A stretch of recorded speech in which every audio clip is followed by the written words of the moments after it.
Human beings like to categorize things, which means to place them into groups based on some sort of shared characteristic.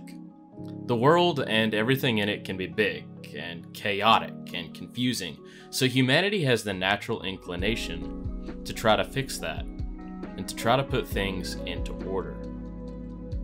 We've categorized and organized everything. Let's say you want a piece of fruit. Well, you probably then need to pare it down to what type of fruit you want. Say you decide that you want an apple. Well, what type of apple do you want? Green, yellow, or red variety? Again, you've got options in just those categories too. Maybe you're feeling the standard red delicious apple or the weirdly named Jonathan variety of red apples. Maybe you decide to settle on a Granny Smith apple from the greens. Just looking at this, you've went through several levels of categories and categorization to come to a decision on what you wanted to eat. And we don't just do it with food. Now that we've decided what to eat, let's go ahead and categorize what we're actually going to eat that food with. That's right, we've categorized and organized the different types of utensils that you would use to eat. Make sure not to forget the fish fork at your next fancy party. We categorize everything because despite it sometimes looking overly complicated, putting things into categories ends up greatly simplifying our life. This is where the term genre comes into play, and that's the type of categorization we'll be looking at today.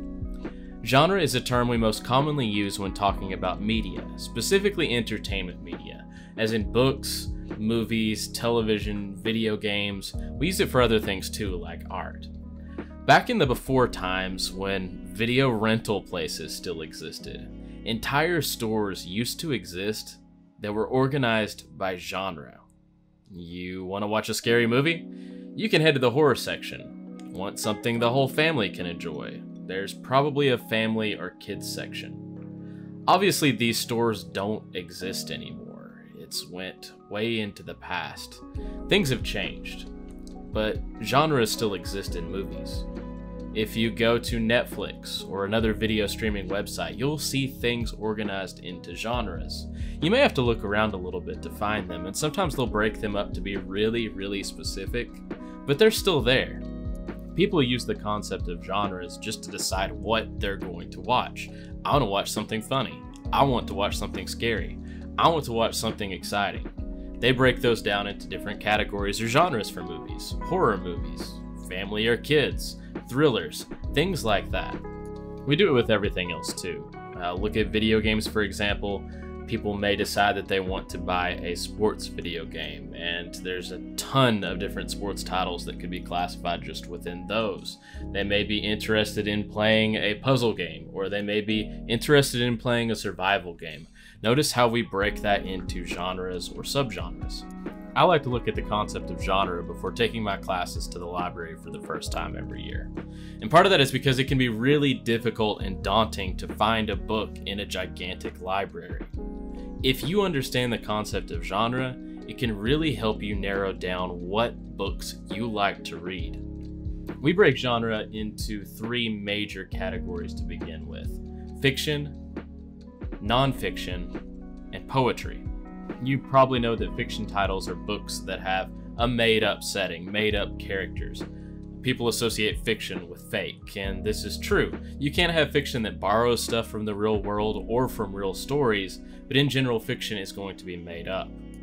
Now, we also break fiction down even further into subgenres, kind of like we do with some of those other things that we looked at.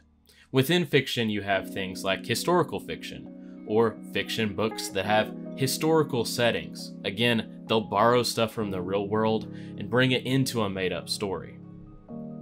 Realistic fiction, which would be, again, a made-up story, but one that seems like something that could happen in everyday life. Something very believable, and sometimes even stuff that you've personally experienced before could be in realistic fiction. Science fiction and fantasy are where things get a little bit more out there. Science fiction, you're typically going to think of them as being futuristic. Maybe they're dealing with technology that doesn't yet exist. Maybe they're dealing with traveling to planets or doing things that humanity can't yet do. Fantasy may deal with things that humanity never will be able to do, things that you can't do in the real world because in fantasy, these things are made up. Dealing with creatures that don't exist, never will exist, going to worlds that aren't real either. These are going to be stories that are, of course, more fantastical in nature, more made up. And we also have mystery stories, which everybody understands the concept of a mystery. It's when the characters in a story are usually trying to solve something, trying to figure out who did something, trying to race against the clock before it's too late. A mystery presents a question and has you, as the reader, try to solve it. Of course, you can get even more specific and take these subgenres and break them down even further, or add different ones, but these are kind of the main ones you'll see all the time and the ones that we're going to be using and talking about today. Nonfiction was that second big category that we mentioned. Within nonfiction, we have informational writing. We also have biographies and autobiographies. Informational writing, for example, could be a book telling you about science concepts, actual things that exist that you may study in school. Think textbooks, for an example. You're going to get actual factual information from this. This doesn't mean that all informational text is going to be dry and boring. You may get legitimately exciting stories that have actually happened to people within this subgenre. You also have autobiographies and biographies, and you've probably heard the difference. An autobiography is a book about someone's life written by that person. If George Washington writes a book about his own life and publishes it, that's an autobiography. If I, a teacher, write a book about George Washington and publish it, that would be a biography. Poetry is the last of the three big categories, and it's one we will talk about much more later in the year, and look at less so today. Just keep in mind that poetry can have books with poems from just one person, or books with poems from a whole lot of people. Usually it's going to be a collection of a lot of poems rather than just one really, really big poem. Now let's take this discussion and put it into practice. We're going to play a game called Judge a Book by Its Cover. I'm going to play some footage of different middle grades books. You're going to get fiction, nonfiction, and poetry. What I want you to do is to tell me what specific subgenre I'm bringing up for each book. Do you think this is a science fiction book? Do you think this is realistic fiction? Do you think it's more informational in nature? Or maybe it's a book of poetry? Now, obviously, you're not going to be able to get all of these correct. We're just going to be looking at the front and back cover of these books, and they definitely don't always give you all the information you need to determine what subgenre or genre of book you've got in front of you. But that's where the mystery comes in. Give it your best guess for each. And we'll begin our game in 3, 2, 1. Good luck.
Now, I'm interested to see if you were able to identify any of those just by their cover.